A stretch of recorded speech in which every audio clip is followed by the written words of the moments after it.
जी जी भैया। भैया। मोक्षमार्गस्य नेतारं वेतारं कर्मभूततां ज्ञातारं विश्वतत्त्वानां वन्दे तद्गुणलोकब्धये। विष्णुवाणी माता की जय। तो मोक्ष मार्ग क्या है अंकिता जी?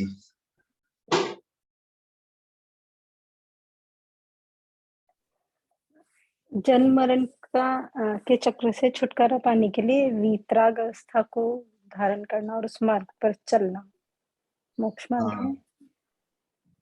हाँ, और उसमें 3 चीजें थी मोक्ष मार्ग में। सम्यक दर्शन, सम्यक ज्ञान, सम्यक चारित्र ओके। को अंगीकार करते हुए। हाँ। अपूर्वा जी, सम्यक ज्ञान के 2 भेद कौन से हैं? भैया सम्यक ज्ञान के 2 भेद हैं, प्रत्यक्ष और परोक्ष। प्रत्यक्ष किसे कहते हैं और परोक्ष किसे कहते हैं? प्रत्यक्ष वो होता है, वो ज्ञान होता है जो डायरेक्टली हमें आत्मा से आता है, और इसके भेद हैं केवल ज्ञान, मनःपर्य ज्ञान और अवधि ज्ञान। और परोक्ष ज्ञान जो डायरेक्टली ना आके इंद्रियों के थ्रू या मन के थ्रू, इंद्रियों और मन के थ्रू आता है, इसके भेद हैं मति ज्ञान और शुद्ध ज्ञान। अच्छा विमल भैया, अवधि ज्ञान और मनःपर्य ज्ञान में क्या अंतर है? अवधि ज्ञान भैया चारों गतियों में हो सकता है और सभी नारकी और देवों को जन्म से ही होता है, किंतु मनःपर्य ज्ञान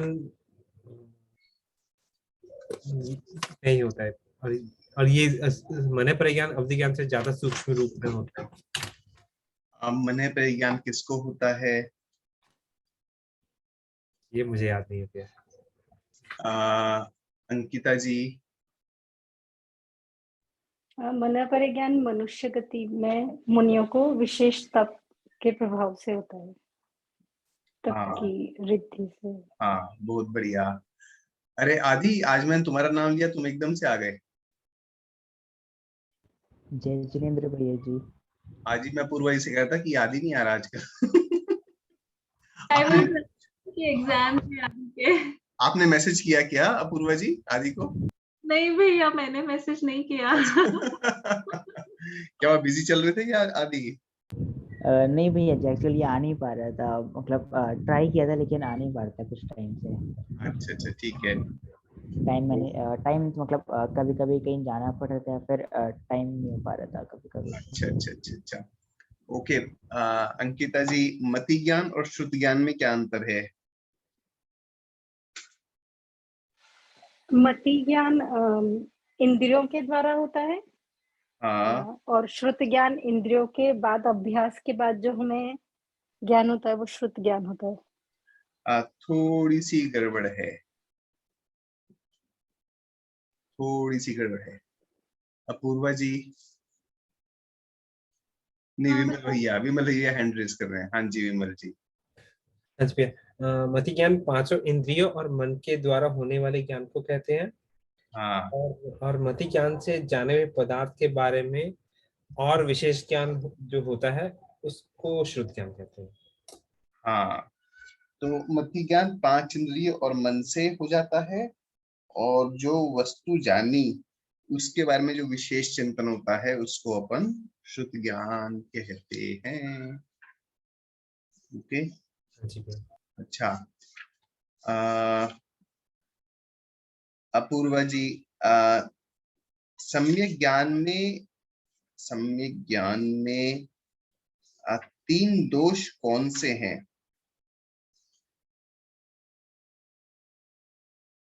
जिनको छोड़ करके सम्यक ज्ञान प्राप्त करने को कहा गया है? भैया संशय, मोह और विभ्रम। नहीं, आपके कुछ सही हैं, कुछ गलत हैं। किसी और को पता है? आदि तुम्हें मालूम है? भैया जी, संशय, विभ्रम, मोह। नहीं। अंकिता जी। भैया मुझे भी यही 3 ध्यान है। संशय, विपर्य, अनध्यवसाय। तो जैसे भैया आत्मा, ये विभ्रम विभ्रम का ही दूसरा नाम अनध्य व्यवसाय व्यवसाय देख रहे थे हम। दीदी हमने वो भी देख मोह रहे का थे। था, दीदी वो मोह का था। मोह का? हाँ अच्छा, हाँ। मोह का था। तो विपर्य का कुछ और था क्या? नहीं नहीं, आई विल जस्ट सी एक बार। हाँ, भैया जी और शायद नहीं भैया, विभ्रम का ही दूसरा नाम था विपर्य। ऐसा मैंने कहीं पढ़ा नहीं, कहीं आपको दिखाई दे तो मेरे को ही बताना। और इनके मतलब क्या जी भैया। होते हैं, इनके मतलब क्या होते हैं? भैया हमने है ना ये अपने वो अपना जो दोहा है ना तत्वाभ्यास की प्रेरणा और आत्मदर्शन की प्रेरणा, इसमें पढ़ा है कि इसका मतलब ये है कि इस कारण हम उत्तम ज्ञान बिना रंज भी वास्तविक सुख नहीं पाते हैं और जिनेंद्र अच्छा अच्छा अच्छा अच्छा अच्छा, हाँ नहीं नहीं, ठीक है ठीक है ठीक है, ये पुरानी हिंदी में ये लिखा है, संशय, विभ्रम और मोह, सही कह रहे हो। राइट ये राइट राइट। ये पुरानी हिंदी में लिखा है। जी हाँ, भैया। बट इसका जो ट्रांसलेशन किया है इन्होंने, वो संशय, विपर्य, अनध्यवसाय, जो आजकल की हिंदी है ना, उसमें अच्छा संशय, विपर्य और अनध्यवसाय इन्होंने अर्थ किया है। तो ये जो हिंदी लिखी है, ये दौलत राम जी की हिंदी है, ये है 250-300 साल पुरानी। ठीक है। ओके, तो भैया मीनिंग सेम ही है तीन। नहीं नहीं, मीनिंग जो पुरानी हिंदी है उसमें शब्द अलग हैं। जैसे मोह का अनध्यवसाय किया है, वो मोह नहीं है जो हम वर्तमान में हिंदी में मोह शब्द यूज करते हैं, हाँ उसका अर्थ कुछ और है। और इन्होंने जो मोह अनध्यवसाय है उसका अर्थ कुछ और है। मैं इन तीनों के अर्थ मतलब इन तीनों के अर्थ बताता हूँ। ये मोह से नहीं जमेगा। मोह जो है पुरानी हिंदी में शब्द है। ठीक है। ओके जी भैया। हाँ, इसमें क्या होता है, संशय किसे कहते हैं बताइए? संशय क्या है, विपर्य क्या है, अध्यवसाय क्या है, कौन बताएगा? हैंड रेज कर सकते हैं। भैया संशय मतलब मैं बोलूं, अंकिता हाँ दीदी हाँ, आप बोलो बोलो। बोलो। हाँ, बोलिए संशय आप। संशय मतलब कि हमने गलत मतलब जो है उसको वैसा ना माना। नहीं, अंकिता जी। हमने जो ज्ञान प्राप्त किया उसमें शंका रखी कि भाई ऐसा है या नहीं है, उस पे हाँ पूरा दृढ़ श्रद्धा नहीं हुआ। हाँ, डाउट है कहीं, हाँ। ठीक है, ये हो गया संशय। और दूसरा विपर्य क्या है? विपर्य लाइक हमने अपने शरीर को ही सब कुछ मान लिया, ये जो मैं हूँ वो जीव, मेरा शरीर ही सब कुछ है, शरीर और आत्मा को भिन्न भिन्न नहीं माना। हाँ, ये विपर्य का एग्जाम्पल है। विपर्य होता है उल्टा ज्ञान, जैसा है उससे उल्टा मानना। जैसे हिंसा में पुण्य मानना। ठीक है, तो उसका एग्जाम्पल है शरीर को अपना मानना। बट विपर्य का क्या मतलब है? जैसा है, कोई चीज जैसी है उसे विपरीत ज्ञान होना, वो विपर्य है। ठीक है। जी भैया। अब प्रश्न होता है, अनध्यवसाय क्या है? भैया अनध्य व्यवसाय का भी एग्जाम्पल ही है कि है ना, हम अपने जो हमारा ज्ञान है उस पे कोई ऊपरी पर्दा पड़ा हुआ है और हम जैसे मदिरा का एग्जाम्पल है, जैसे वो नशे में हम हमारे असली ज्ञान को भूल जाते हैं, वैसे अनध्य व्यवसाय में भी हम अपने असली ज्ञान को नहीं पहचान पा रहे हैं हाँ शायद।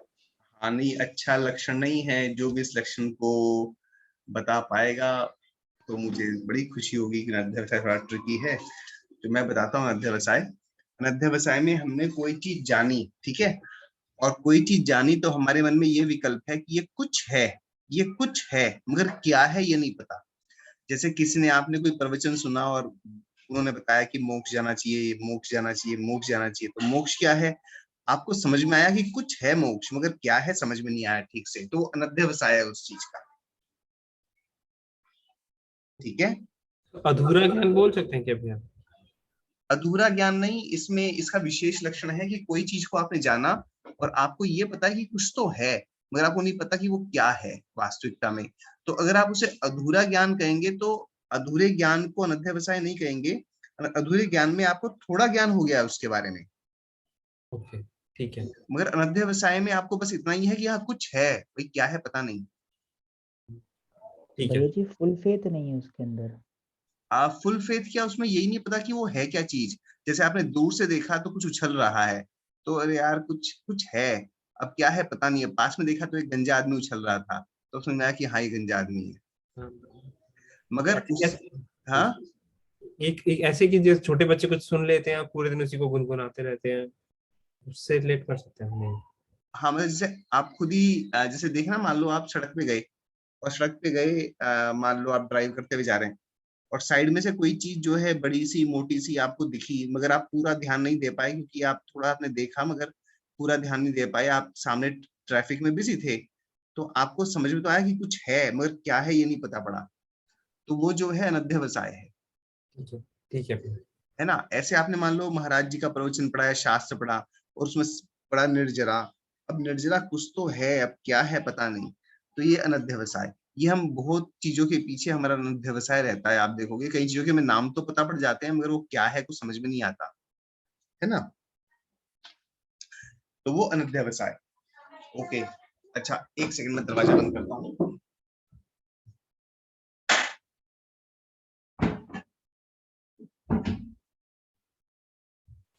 अभी जैसे शिवोपशम होता है, मुझे बहुत समय तक नहीं पता था, मैंने सुना था पर उसका मतलब मेरे को समझ नहीं आता था। हाँ, तो वो अनध्यवसाय। अच्छा, अगर आपको शिवोपशम का मतलब ऐसा लगता हो कि अरे यार इसका मतलब या तो ये है या ये है, समझ में नहीं आ रहा कि ऐसा है कि वैसा है, वो संशय कहलाएगा। और आपने उल्टा मतलब समझ लिया, वो विपर्य कहलाएगा। हम्म। तो हमारा सात तत्वों के बारे में से ध्यान समझिए। सात तत्वों के बारे में, जीव, आत्मा क्या है, शरीर क्या है, आश्रव क्या है, बंध क्या है, संवर, निर्जा, मोक्ष, इसके बारे में ना तो हमें कोई संशय होना चाहिए, ना कोई विपर्य होना चाहिए, और ना अनध्यवसाय होना चाहिए। मतलब पूरा स्पष्ट होना चाहिए क्या जीव है, क्या अजीव है, क्या आश्रव, बंध, संवर, निर्जा, मोक्ष है। जैसे आसव और बंध है, ये मेरे शत्रु हैं, राग और द्वेष मेरे शत्रु हैं, मेरे को छोड़ने योग्य हैं, ये मेरा नुकसान कर रहे हैं, इसके बारे में ना तो कोई संशय, ना कोई विपर्य, ना कोई अनध्यवसाय। ऐसी संवर और निर्जरा मेरे को प्राप्त करने ही हैं, यही यही मेरी चीज है जो मेरे कल्याण कर सकती हैं, यही मेरे मित्र हैं। इसमें ना कोई संशय, ना विपर्य, ना अनध्यवसाय, उसका पूरी क्लैरिटी, स्पष्टता हो कि है क्या चीज। ऐसी मोक्ष अवस्था, कैसी है मोक्ष अवस्था, इसके बारे में ना कोई संशय हो, ना कोई विपर्य हो, ना अनध्यवसाय हो, पूरा स्पष्ट हो, ये मोक्ष अवस्था है। और ये मोक्ष अवस्था मेरे को प्राप्त करने योग्य है। इस दुनिया में और कोई अवस्था नहीं जहां पर सुख है, यही अवस्था है सुख है। इसे पूरी स्पष्टता ये है, इसके बारे में संशय, विपर्य, अनध्यवसाय रहित इसका सच्चा स्वरूप। ठीक है। तो भैया एक एक डाउट है मेरे को, तो इसमें यहाँ पर तो फिर सम्यक दर्शन और सम्यक ज्ञान दोनों एक तरह से मिल गए हैं। हाँ बिल्कुल बिल्कुल मिल गए हैं। तो क्या हुआ, इसको दो अलग अलग क्यों बोला? इसको दो इसलिए अलग अलग बोला क्योंकि श्रद्धा क्या है, श्रद्धा वास्तविकता में ज्ञान ही है। ज्ञान किसी चीज को जानना, श्रद्धा किसे कहते हैं?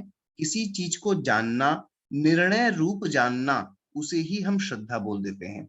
और किसी चीज को जानना, मगर उसमें हमारा निर्णय नहीं है कि ये वास्तविकता में ऐसा ही है, बस जान लिया, तो वो ज्ञान तो हो गया मगर उसमें हमारी श्रद्धा नहीं है। जैसे मान लो पुलिस ने एक किसी को पकड़ा, चोर उचक्के को, मगर ये पक्का नहीं है कि चोर उचक्का वास्तविकता में है या नहीं है, बट पुलिस को किसी ने बताया कि ये चोर है, तो पुलिस को ज्ञान तो हो गया कि ये चोर है, मगर अभी पक्का नहीं है, तो उसका ज्ञान जो है पुलिस का चोर के प्रति सम्यक ज्ञान नहीं कहलाएगा। और उसकी श्रद्धा भी अभी हुई नहीं है कि वास्तविकता में चोर है या नहीं है। फिर बाद में कोर्ट वगैरह में केस वेस चले और जो भी सब कुछ हुआ, और उसके बाद में सबूत वगैरह देख करके पुलिस को एकदम निर्णय हो गया कि हाँ ये तो चोर है। जैसे ही उसे निर्णय हुआ कि ये चोर है, अब पुलिस की श्रद्धा सच्ची कहलाएगी, इसके बारे में निर्णयात्मक हो गया और ज्ञान भी उसका पक्का हो गया कि यही चोर है। ठीक है। तो पहले ज्ञान तो हो गया था ये चोर है, मगर वो ज्ञान जो था उसमें प्रकाश नहीं थी, संशय था, इससे वो सम्यक ज्ञान नहीं कहलाएगा। जब श्रद्धा हुई कि हाँ यही चोर है, तभी ज्ञान भी हो गया। तो एक ही चीज है ज्ञान और श्रद्धा, एक तो नहीं है, थोड़ा सा अलग है, शब्दों में भेद भी है, मगर आप देखोगे कनेक्टेड है एक दूसरे से। जी भैया। अच्छा, पुण्य पाप में हमें ना हर्ष करना चाहिए ना बिलखना चाहिए, ये हम कैसे कर सकते हैं? इसको कौन बताएगा? इसमें काफी टाइम लगाया था हमने।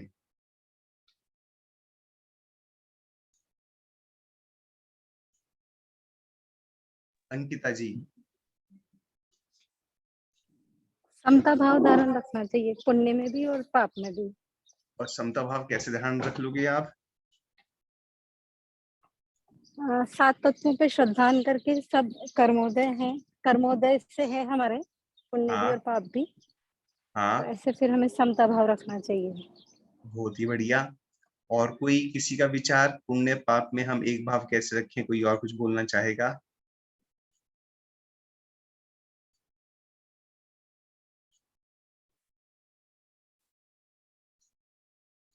भैया एक और है कि पुण्य और पाप दोनों छोड़ने योग्य है, क्योंकि पुण्य भी कर्म से मिला है और पाप भी हमारे कर्म से मिला है, तो हमें उन दोनों में समझाऊं। बहुत बढ़िया। और कोई किसी और को कोई और विचार? अपूर्वा जी। भैया हमें इष्ट बुद्धि और अनिष्ट बुद्धि नहीं लगानी चाहिए, मतलब समता भाव रखना चाहिए। और जब हमारे पाप मतलब पुण्य का अगर उदय है और हमारे साथ सुख में हमें खुशी नहीं होनी चाहिए और दुख में हमें बुरा नहीं लगना चाहिए, वो नहीं होना चाहिए। तो हमें इष्ट और अनिष्ट बुद्धि नहीं लगा के और समता भाव रख के करना चाहिए। ओके, ठीक है। और कोई विचार किसी का? बहुत अच्छा बताया आपने। आदि। भैया जी, हाँ। जी, जैसे अगर हमारा पाप कर्म का उदय है और हमें अगर हमारे अनुकूलता है, सॉरी प्रतिकूलता है, तो हम उसको अनित्य देख सकते हैं कि ये थोड़े समय की बात है। और अगर हमारी अनुकूलता है तो उसे हम अशरण देख सकते हैं कि मतलब परमानेंट नहीं है और अशरण रूप है और अनित्य है, तो इस हिसाब से भी देख सकते हैं। बहुत ही बढ़िया, बहुत बढ़िया, बहुत बढ़िया, बहुत ही बढ़िया। ओके। और किसी को कोई और पॉइंट?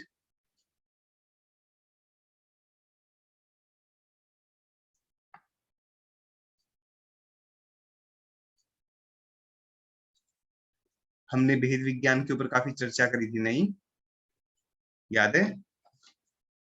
जी भैया। हाँ, तो भेद विज्ञान जो है आप लोगों को याद नहीं रहा, कोई बात नहीं। अब अपन आते हैं श्रावकों के 12 व्रत कौन बतलाएगा? अंकिता जी।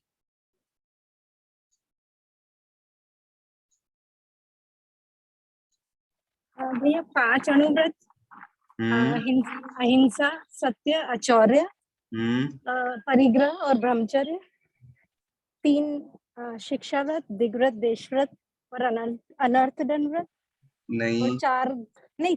4 शिक्षाव्रत और 3 गुणव्रत। हाँ, तो दिग्व्रत, देशव्रत ये अनर्थ दंड व्रत ये गुणव्रत, और सामायिक प्रोषदोपवास, अतिथि संविभाग व्रत और भोगोपभोग परिणाम व्रत 4 शिक्षाव्रत। 4 शिक्षा व्रत कौन से बताए आपने? सामायिक प्रोषदोपवास, भोगोपभोग परिणाम व्रत, परिमाण व्रत और अतिथि संविभाग व्रत। बहुत बढ़िया, बहुत बढ़िया। अच्छा, पूर्वा जी बताइए, देशव्रत और दिग्व्रत में क्या अंतर है? भैया दिग्व्रत में हम दसों ही दिशाओं का हम परिमाण कर लेते हैं, और उसके बाद हम देशव्रत में जो दिग्व्रत में हमने जो परिमाण लिया है उसमें ही फिर दिन घंटा या ऐसे करके उसमें और हम परिमाण कर लेते हैं। तो अच्छा। ओके। अच्छा विमल भैया, अनर्थ दंड व्रत क्या है? भैया मुझे नहीं मालूम है अभी। कोई और बताएगा? अनर्थ दंड व्रत हैंड रेस करेगा कोई और? अपूर्वा जी। भैया बिना प्रयोजन के मन वचन काय से पाप क्रिया करना, ये अनर्थ दंड व्रत कहलाता है। मतलब बिना प्रयोजन के पाप क्रिया करना व्रत है? नहीं नहीं नहीं, त्यागना। अच्छा ठीक है, त्यागना भी मैंने सोचा। नहीं। ओके, ठीक है। अच्छा आदि, सामायिक और प्रोष्ठोपवास में क्या अंतर है? भैया जी, मैंने ये वाली रिकॉर्डिंग नहीं देखी थी। अच्छा कोई बात नहीं। और कौन बताएगा सामायिक और प्रोष्ठोपवास में अंतर? अंकिता जी। सामायिक मन वचन काय की क्रिया को रोककर एक स्थान पर बैठ के भगवान का आदि चिंतन करना, गुण आदि का और अपने दोषों आदि का चिंतन करना। नहीं और भगवान की देव स्तुति करना। नहीं। अच्छा, प्रोक्षित उपवास क्या है ये बताइए। अष्टमी और चतुर्दशी को उपवास करना अपनी शक्ति सामर्थ्य अनुसार। हाँ हाँ। और प्रोषदोपवास के भैया 3 भाग बताए थे, उत्तम, मध्यम और जघन्य। नहीं, क्लियरली लक्षण नहीं आया। मात्र आप कहोगे उपवास का मतलब क्या है। उपवास का मतलब केवल खाना नहीं खाना। पाप कार्य को अपनी आत्मा के, हाँ, अपनी आत्मा के समीप वास करना और पापों को छोड़ना। जी, ठीक है। और सामायिक क्या बताया आपने। सामायिक अपने में मन आपने वचन, हाँ, मन वचन काय की क्रिया को रोका नहीं जाता सामायिक में पूरी तरीके से। अगर रोक दे तो बहुत अच्छा है ना। तो सामायिक में निर्विकल्पता। ठीक ओके। है। या फिर संसार के दुखों का चिंतन और मोक्ष का चिंतन। संसार में कितना दुख है और मुक्ति कैसे प्राप्त की जाए, ये चिंतन कर सकते हैं। सर रत्नकंठ शावकाचार्य जी में कहा है। और आत्मचिंतन कर सकते हैं, आत्म ध्यान कर सकते हैं। और जितना निर्विकल्पता श्रावक प्राप्त कर सकता है उतनी निर्विकल्पता इसमें आप अभ्यास कर सकते हैं। ठीक है। जी भैया। अच्छा, और भोग परिमाण कौन बताएगा।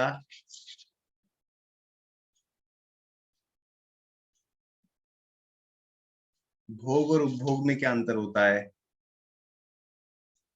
उषा जी।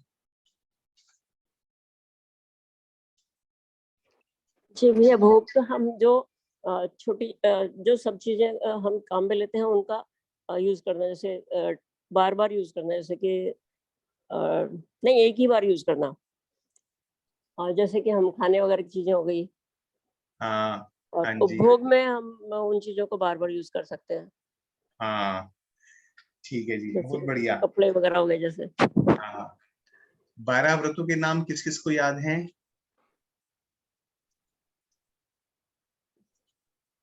अपूर्वा जी को याद हैं। और किसी को नहीं याद है। अंकिता जी, आदि को याद हैं। और विमल भैया आपको याद हैं। नहीं भैया। हाँ भैया, 12 व्रतों को देखना भैया, है ना, हाँ जी जरूरी है याद करने। ठीक। चलिए फिर आगे बढ़ते हैं। अपन होते हैं 5वीं ढाल पे। 6 ढाला।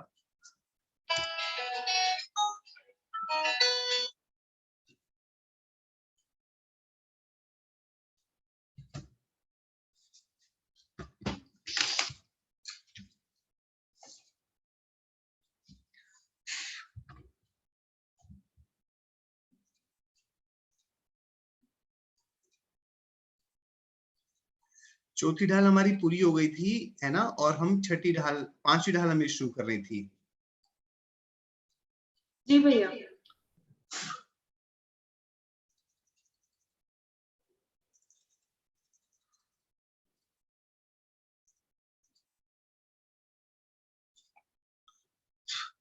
अब इसमें क्या है, इसमें 12 भावनाएं हैं अपनी 5वीं ढाल में। तो हमने अभी तक क्या किया अपन देखते हैं।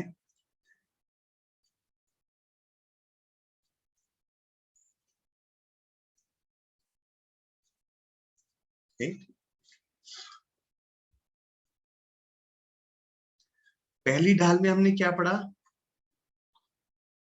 कोई बताएगा। अपूर्वा जी, पहली ढाल में क्या पढ़ा।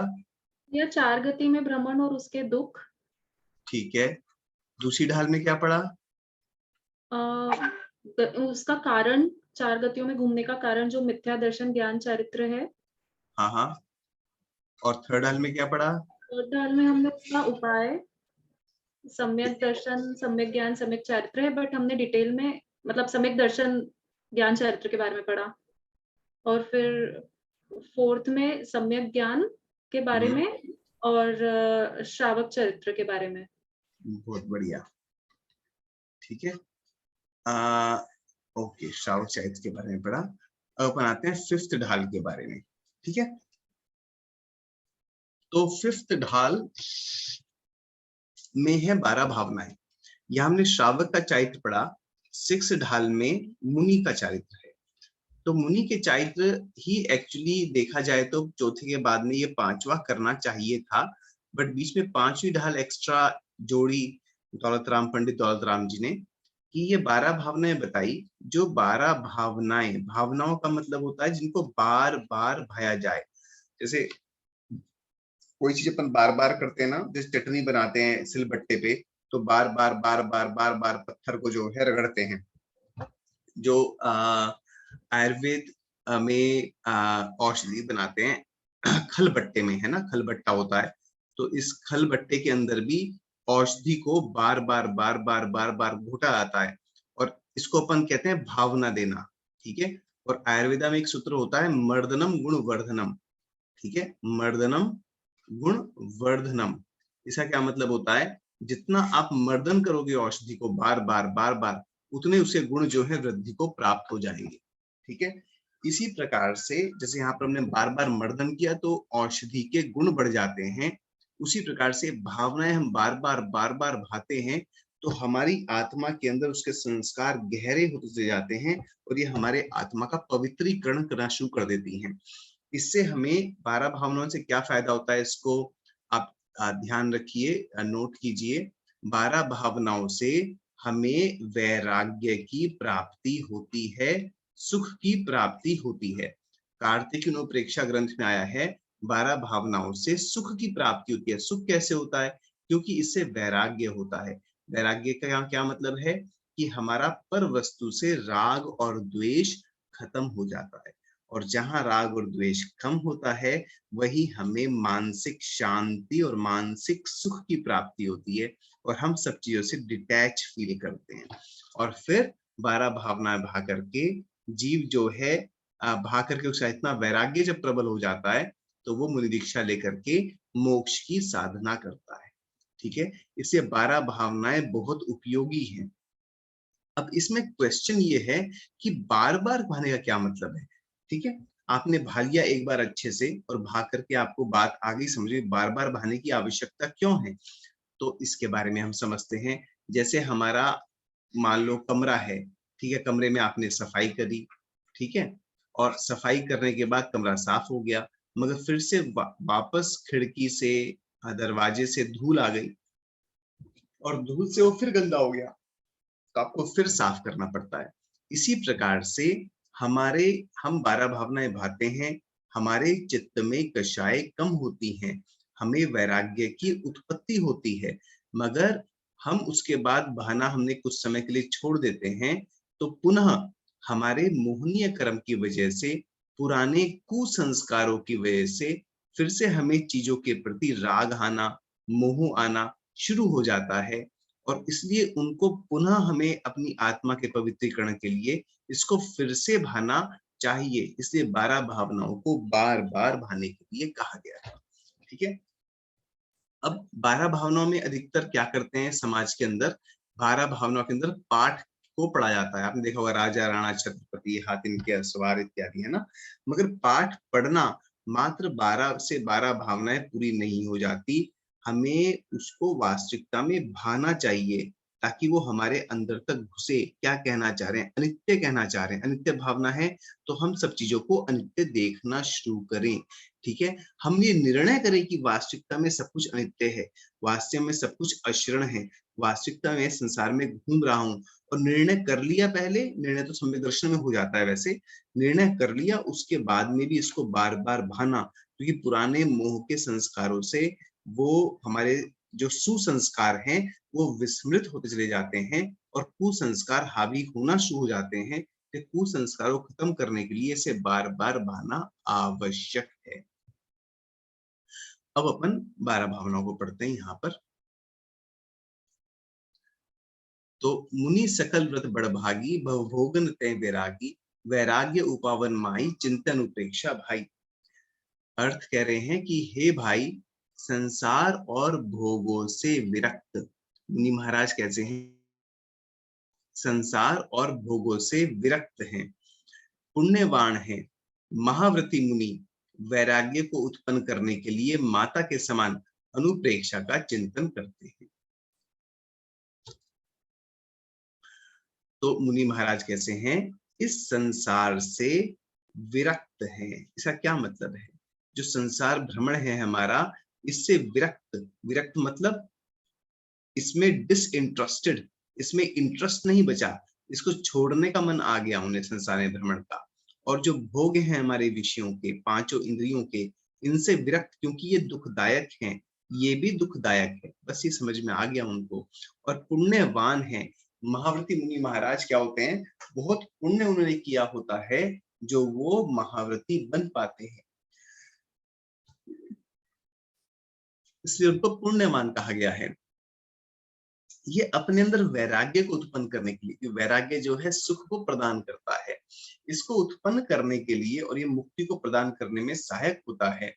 माता के समान अनुप्रेक्षा कैसी बताया, इसलिए उपमा दी माता के समान अनुप्रेक्षा। तो इसमें एक शब्द अनुप्रेक्षा भी आता है। अनुप्रेक्षा का मतलब भावना, ये दोनों का मतलब एक ही है।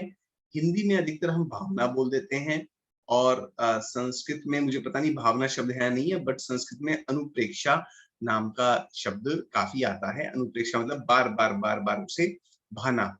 ठीक है, इस पे एक स्वतंत्र ग्रंथ भी लिखे गए हैं इन 12 भावनाओं के ऊपर। प्राचीन ग्रंथ में एक वासवानुवेखा है, वासवानुवेखा, ये आचार्य कुंद के द्वारा लिखा गया है करीबन 1वीं शताब्दी के आसपास।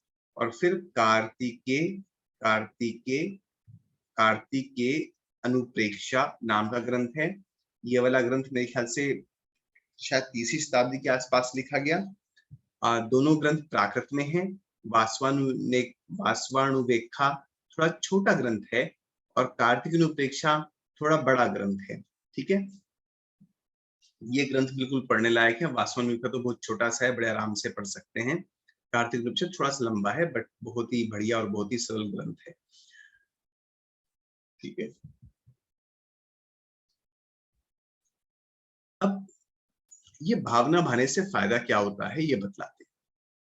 इन चिंतन समसुख जागे, जिमि ज्वलन पवन के लागे, जब ही जिय आत्म जाने, तब ही जिय शिव सुख ठाने।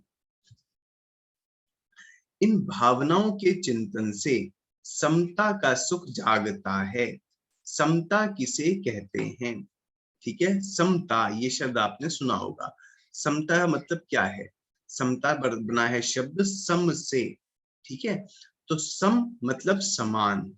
ठीक है, मतलब आपके सामने अगर कोई मीठी चीज आ जाए तो भी आप उसको उसी दृष्टि से देखें जैसे कोई कड़वी चीज आ जाए। ये होती है समता। मतलब मित्र आ जाए या शत्रु आ जाए, उन दोनों के प्रति हम समान दृष्टि रखें, इसे कहते हैं समता। इष्ट कोई आ जाए या कोई अनिष्ट आ जाए, इष्ट वियोग आ जाए या अनिष्ट संयोग आ जाए, इसे कहते हैं समता। ठीक है, अगर सामने कोई हीरा पड़ा हो या फिर सामने कोई पत्थर पड़ा हो, उन दोनों को एक ही दृष्टि से देखना, ये कहते हैं समता। कोई हमारी प्रशंसा कर दे या फिर हमारी कोई निंदा कर दे, इन दोनों में समान दृष्टि रखना, इसे कहते हैं समता। चाहे हमारी मृत्यु आ जाए, आज ही आ जाए या फिर कई सालों के बाद आए, उनमें भी समता। हमें रोग आ जाए या निरोगता आ जाए, उसमें समान दृष्टि रखना, ये कहलाता है समता। ठीक है, समता में दोपना नहीं होता। दोपना मतलब दोपना ये अच्छा ये बुरा, ऐसा दोपना नहीं होता। सब कुछ एक जैसा ही लगता है। सारी दुनिया में सब चीजें एक जैसी लगती हैं, इसमें कोई अंतर नहीं है। चाहे ऐसा कर लो चाहे वैसा कर लो, ये हो जाए चाहे वो हो जाए। ठीक है, सब कुछ एक जैसा ही है, चाहे कुछ होए या नहीं होए, कोई फर्क ही नहीं पड़ता है। इसे कहते हैं समता। इसमें अपूर्व शांति जीव महसूस, शांति जीव को प्राप्त होती है और सब चीजों से विरक्त रहता है। चाहे कोई मिल जाए चाहे कोई छूट जाए, कुछ भी कैसा भी हो जाए, सब कुछ एक ही उसे दिखाई देता है, इसलिए उन्हें सब चीजों के प्रति एक पना हो जाता है ना, एक पना हो जाता है, दो पना नहीं रहता। ठीक है, शास्त्रीय भाषा में से बोलते हैं द्वैत पना नहीं रहता, अद्वैत पना क्रिएट हो जाता है, सब कुछ एक जैसा, कोई अंतर नहीं। तो इसके चिंतन से सब कुछ एक जैसा दिखाई देना शुरू हो जाता है। ठीक है, इसे हम कहते हैं समता सुख, समसुख जागे, जिमी ज्वलन पवन के लागे। जैसे अग्नि जो है, अग्नि ज्वलन पवन के लागे, अग्नि जो है वायु के आने से प्रकट हो जाती है। इसी प्रकार से इन भावनाओं के चिंतन से समता सुख जागृत होता है। ठीक है, जब ही जीव आत्मा को जानता है तब ये जीव मोक्ष सुख को प्राप्त करता है।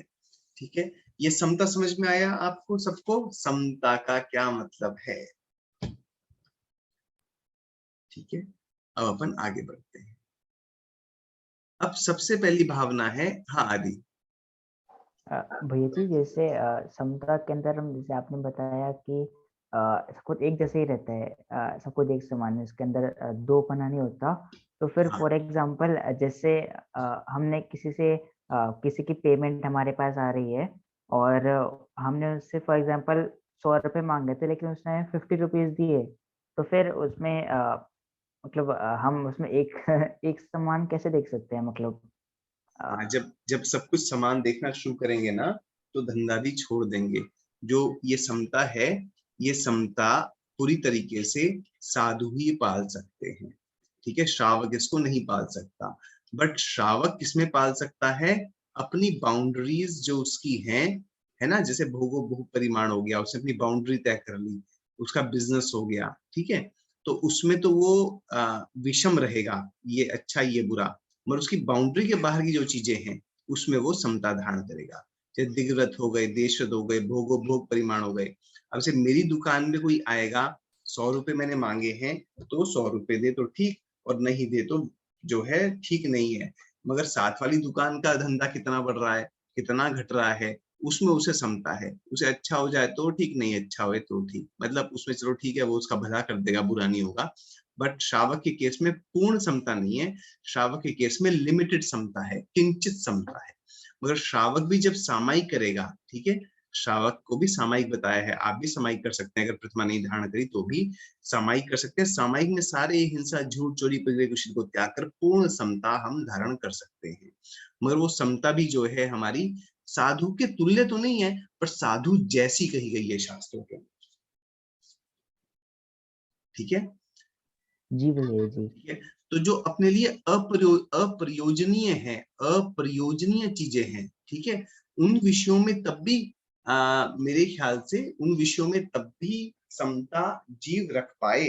मगर जो प्रयोजनीय है, क्योंकि श्रावक को तो प्रयोजन है, उसे घर चलाना है, परिवार चलाना है, सब कुछ करना है, तो वहां पर काफी कुछ प्रयोजनीय है, घर बच्चे पालने हैं, माँ बाप के प्रति कर्तव्य है, कहीं कर्तव्य बैठे हुए हैं, तो वहां पर जो जो चीजें प्रयोजनीय है वहां पर तो वो समता नहीं धारण कर सकता।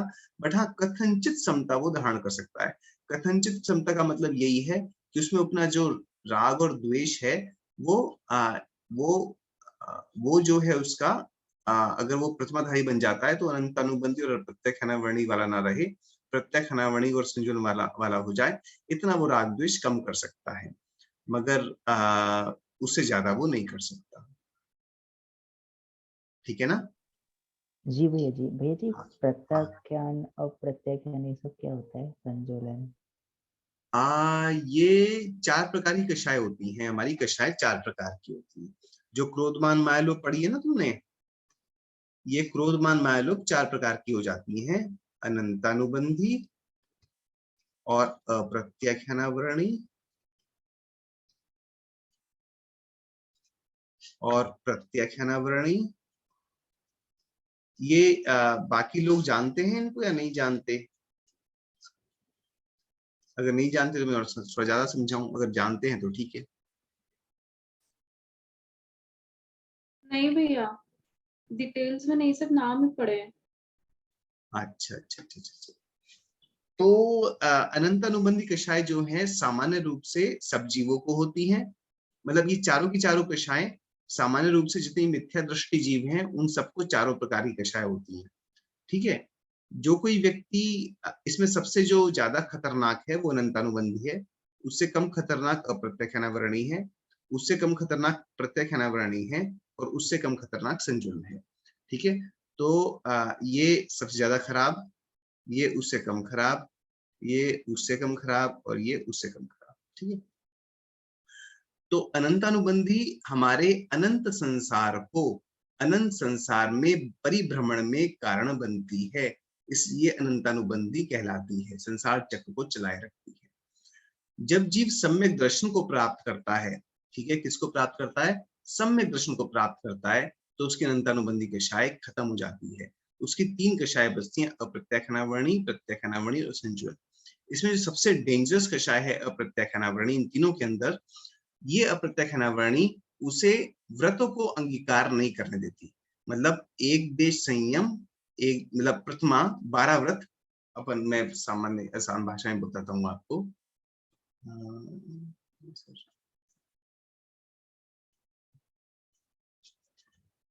अप्रत्यक्षानावरणी क्या नहीं करने देती?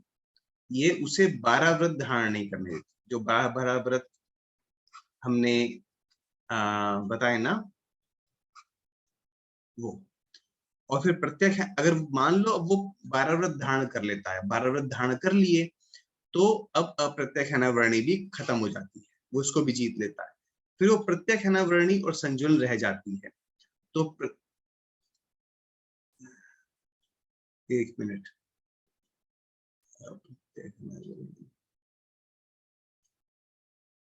12 व्रत धारण नहीं करने देती। अब 12 व्रत धारण कर लिए तो ये खत्म हो गई, ये 2 बची। हाँ, अब प्रत्यक्षानावरणी, प्रत्यक्षानावरणी क्या नहीं करने देती? ये साधु नहीं बनने देती, महाव्रत नहीं धारण करने देती। ये उसमें उससे विपरीत हमारी वृत्ति करती है कि जो है हमें साधु नहीं बनने देगी। फिर कोई जीव पुरुषार्थ करके साधु बन जाए तो प्रत्यक्षानावरणी को भी जीत लेता है। ठीक है, तो आप देखो कषायों के प्रति हमारा युद्ध चल रहा है। पहले अनंतानुबंधी को जीता, फिर प्रत्यक्षानावरणी को जीता, फिर प्रत्यक्षानावरणी को जीता। अब प्रत्यक्षानावरणी को जीत करके भी साधु जो है साधु बन गया। अब साधु बनने के साथ में संयम धारण कर लिया, तो जो संयम के साथ में भी आत्मा को जलाती रहती है। तो संयम तो है, साधु बन गए, बट उसमें भी जला रही है संजुलन, संयम के साथ बैठी हुई आत्मा को जला रही है, दुख दे रही है, वो संजुलन कषाय कहलाती है। ठीक है, फिर जब वो मुनि महाराज साधना करके तपस्या करके संजुलन कषाय को भी खत्म कर देते हैं, तो वो क्या बन जाते हैं? फिर वो अरिहंत बन जाते हैं, और अरिहंत बनने के बाद में फिर वो सिद्ध बन जाते हैं। ठीक है, तो ये यहाँ से हमारी जर्नी स्टार्ट हुई, और यहाँ तक पहले हमने कषाय खत्म करी, कषाय खत्म करते करते फिर जीव अरिहंत और सिद्ध बन गया। ठीक है, तो अब जो श्रावक जो साधु है उसकी संजुलन कषाय है, तो यहाँ पर वो समता धारण करने की पूरी प्रैक्टिस करता है। वहां पर भी ऐसा नहीं है उसको राग द्वेष नहीं होते, मगर वो फिर राग द्वेष को जीत करके, राग द्वेष को संघर्ष करके जीतने का प्रयत्न उसका चलता रहता है, और वो समता भी प्राप्त करता है, शुद्धोपयोग प्राप्त करता है। मगर जो श्रावक है, ये श्रावक जो बैठा है जिसको इन 2 कषाय का उदय है, इन 2 का नहीं है। श्रावक का मतलब मेरा जिसने 12 व्रत धारण कर लिए हैं। ठीक है, तो वो जो है समता पूरी तरीके से नहीं धारण कर सकता, वो कथनचित समता धारण करता है। कथनचित समता का मतलब यही है कि जो जो उसकी बाउंड्रीज है वहां पर वो समता नहीं रख पाएगा, बट जहां जहां उसकी बाउंड्री नहीं है वहां पे समता रख पाएगा। और दूसरा एक और अंतर होता है, उसको मिथ्यात्व वाली विषमता नहीं होती। ठीक है, 2 तरह की विषमताएं समता का उल्टा होती हैं, एक होती है मिथ्यात्व वाली, और एक होती है मात्र राग द्वेष वाली। जैसे मैं आपको थोड़ा इसका अर्थ समझाता हूँ। जैसे कि हमें माँ के प्रति राग है, ठीक है, माँ के प्रति राग है, तो वो राग 2 तरह का होता है। एक तो होता है मिथ्यात्व वाला राग, ठीक है, और एक होता है मात्र राग वाला राग।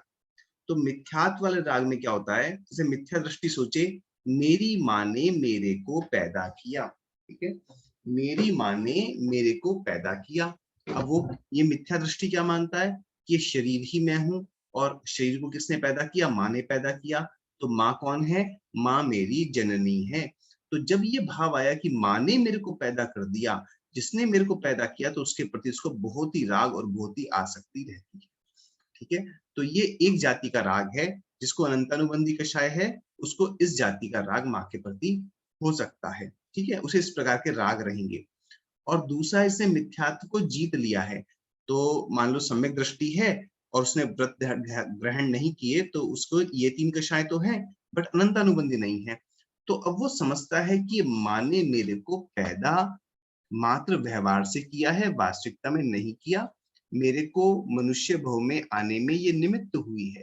तो ये निमित्त हुई है, तो अब मेरे को भी इसके प्रति जो कर्तव्य बनता है श्रावक अवस्था में, वो मैं कर्तव्य इसके प्रति करता हूँ, और मैं इसे प्रेम भी करता हूँ। और मत, क्योंकि मेरी ये जो है ये इष्ट है, ये उपचार से इष्ट है, ये मेरे मनुष्य आयु के फलीभूत होने में ये नौकर्म है।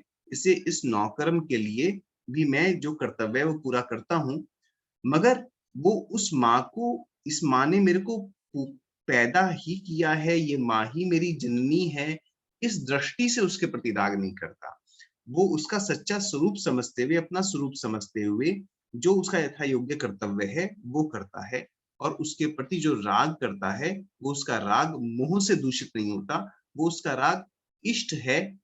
इष्ट उपचार से इष्ट है, नौकरम रूप इष्ट है। सही वस्तु तथ्य जान करके उसके प्रति राग करता है।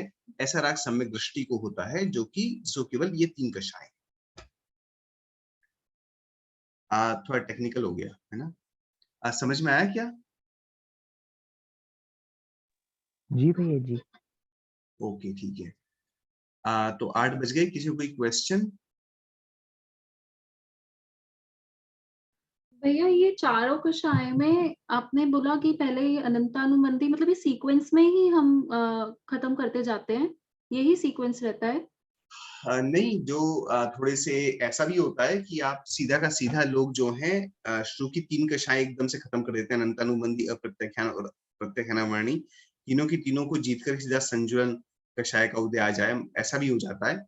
या फिर सीधी 3 नहीं करे तो 2 कर दें या 1 कर दें, ऐसा भी हो जाता है। ओके। और भैया एक और क्वेश्चन है कि ये संज्वलन में हमने कहा कि आत्मा को जलाते हैं, तो मतलब इसका मतलब? नहीं, संजुलन का मतलब है जो संयम। जो हाँ। संयम, जो संयमी मनुष्य हैं, उनको संयम के साथ में भी उनकी आत्मा को ये संजुलन कषाय जलाती है। कषाय है ना ये, तो कषाय है तो आत्मा घात कर रही है, तो ये आत्मा को जलती रहती है ये संयम के साथ भी, इसी से संजुलन कहते हैं। ओके जी भैया। किसी को कोई क्वेश्चन? अंकिता जी, विमल भैया, उषा जी? नहीं भैया। ओके, तो अपन निर्वाणी स्तुति करते हैं। जावाणी के ज्ञान से सूझे लोकालोक, सोवाणी मस्तक नमो सदा देत हूँ दो। हे जिनवाणी भारती, तो ही जपो दिन रैन, जो तेरी शरणा गहे, सो पावे सुख चैन। विजयवाणी माता की जय। का सगम करोमी।